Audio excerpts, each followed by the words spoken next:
Today I'd like to talk to you about commas, which are a very commonly used punctuation mark.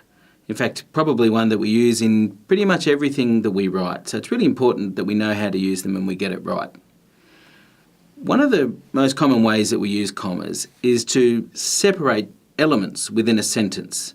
And often where that separation occurs is where we would naturally pause if we were reading out what we had written.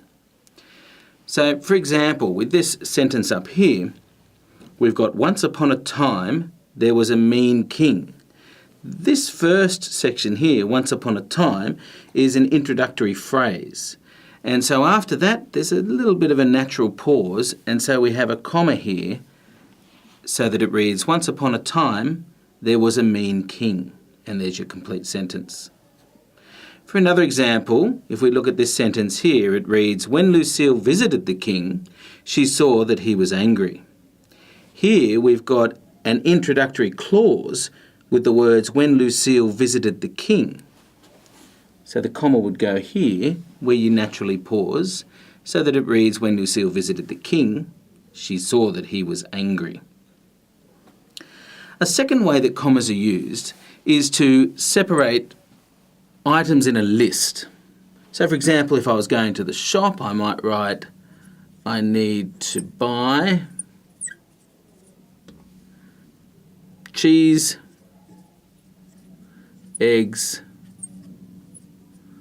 milk, and bread. So the comma is used to divide the items in the list, but notice that there is no comma before that final item because we have an and. And the and sort of does the function of the comma. So we don't need a comma after the second last item in the list, in this case milk.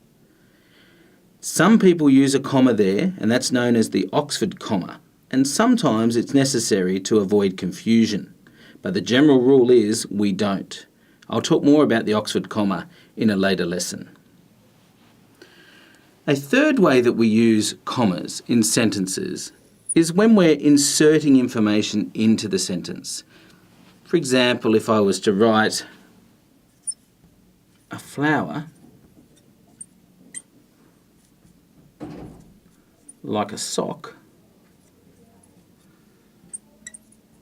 can be stripy. Now, it's an unusual sentence. At the moment, it reads as if we're talking about a flower that is like a sock. So a flower like a sock can be stripy, if you can picture a flower in the shape of a sock. We don't mean that, of course. What we mean is that a flower can be stripy, much like a sock can be stripy. We're inserting this information here. It's additional information. The sentence would be okay without it. If we just had a flower can be stripy, that makes sense. But we want to say that a flower can be stripy and a sock can be stripy. So we use commas to show that we're inserting the information. A flower, like a sock, can be stripy. So you can see why commas are really important to bring clarity to our language, to make what we're saying clear. And one last example will really show you what I mean by that. If we look down here at this sentence here.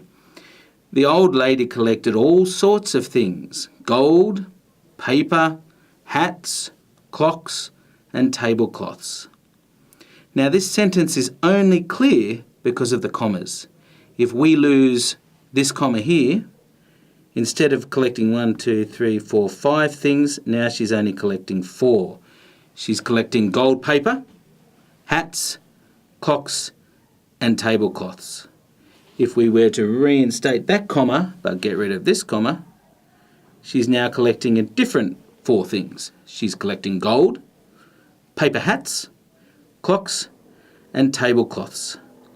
So you can see the power of this little punctuation mark, the comma, to really make what we're saying clear to the reader.